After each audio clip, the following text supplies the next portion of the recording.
যে ভাই আমি এখন কি করব, কোথায় যাব, আমার তো আর উপায় নেই।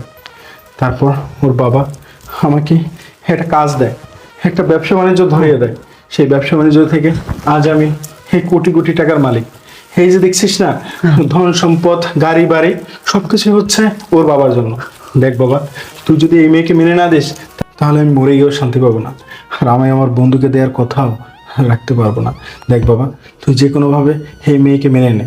তাছাড়া এই মেয়েটা এমন অসুস্থ ছিল না, ওর বাবা মারা যাওয়ার পরপরই এই ধরনের প্রবলেমগুলো হয়েছে। ইনশাল্লাহ ভালো ডাক্তার দেখালে ও হয়তো সুস্থ হয়ে যাবে। তুই বাবা যে কোনো কায়দায় ওকে একটু ম্যানেজ করে নে। দেখ বাবা, তুই আমার অবাধ্য কখনো হইস নাই, আর আজকেও হবে না আশা করি। বাবা, আমি বুঝতে পেরেছি।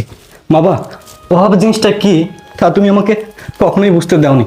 তাই আমি ধন সম্পদ টাকা পয়সা আভিজাত্যের মধ্যে বড় হয়েছি। তাই আমি ভুলেই গিয়েছিলাম যারা রাস্তায় থাকে, যারা গরিব